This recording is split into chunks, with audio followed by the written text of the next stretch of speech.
good evening. Nagkaroon nga po ng hindi inaasahang sunog ngayong gabi. Nag-umpisa po ng mga alas 7 ng gabi at medyo natagalan dahil medyo itong natamaan po dito na establishmento auto supply at marami po siyang karadyang mga petroleum products, kasama po yung mga oil na nasa drum, nasa mga container na malalaki. Kaya tapos maliban dyan, may mga gulong din na laman po doon sa loob, kaya nga medyo natagalan, nahirapan.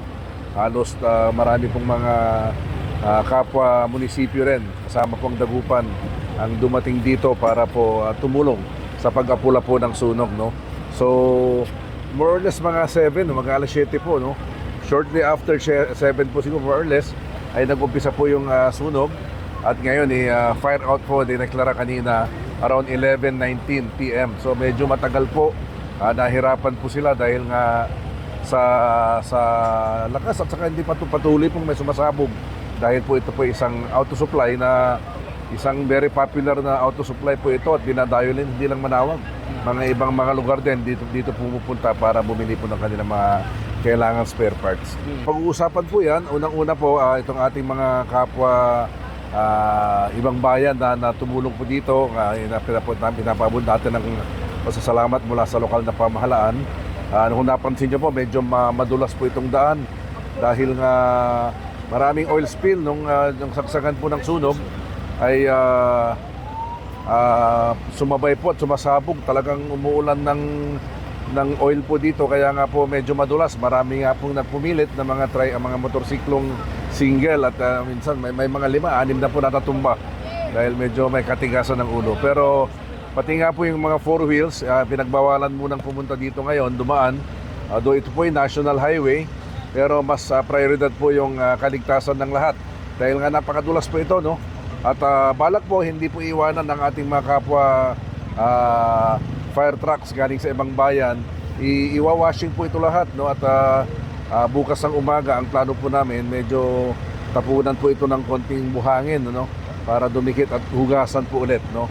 So, ina-advise po natin sa ating mga motorista na iwasan muna itong lugar bago po pumasok ng bayan po ito dito sa may halos tapat ng sementeryo ng bayan ng Manawag, itong sunog na naganap. At ito nga, kailangan pong medyo ayusin pa po itong kalsada dahil medyo madulas sa dami po ng oil na natapon po dito simula po nung nag-umpisa ang sunog mga alas 7 po ng umaga.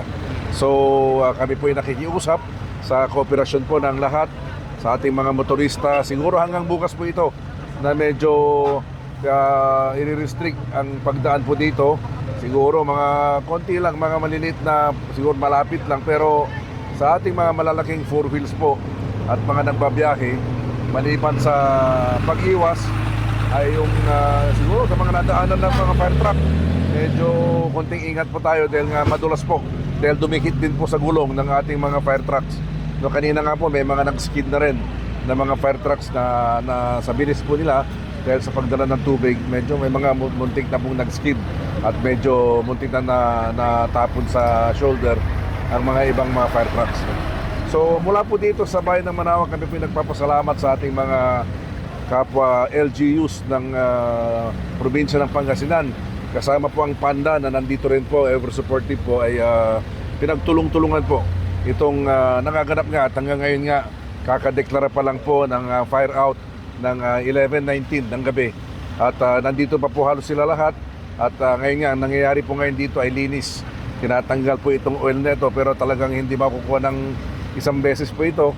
At kanina pala, no, naghanap po kami ng maraming mga dishwashing liquid na hinahalo dyan sa ating mga tubig na ibinubuhos dahil nakakatulong pala yan, no, sa pagsugpo at paghinto po ng apoy.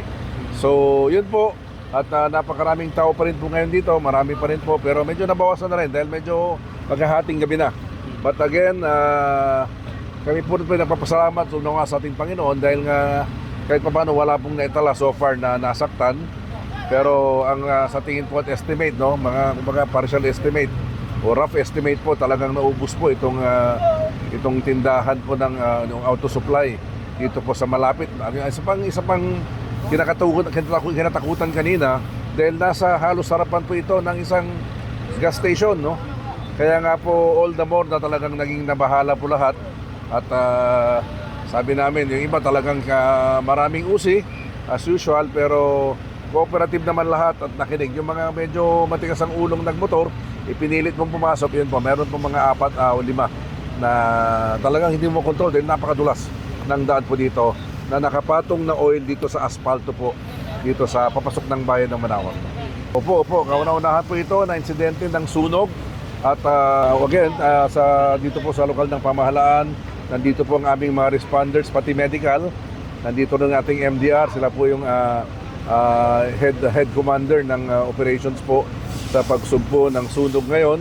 At ito na po, talagang medyo malaking damage at medyo naubos talaga itong ating nangninegosyo po na auto supply dito sa bayan ng Manaoag. Doon kasi lalo na dahil sumasabog parang alam mo, parang may oil spill na medyo parang umaambon dito ng medyo oil dahil pumuputok na, natatapon dito, sumasama sa gulong, sumasama sa mga hose, sumasama po sa ating mga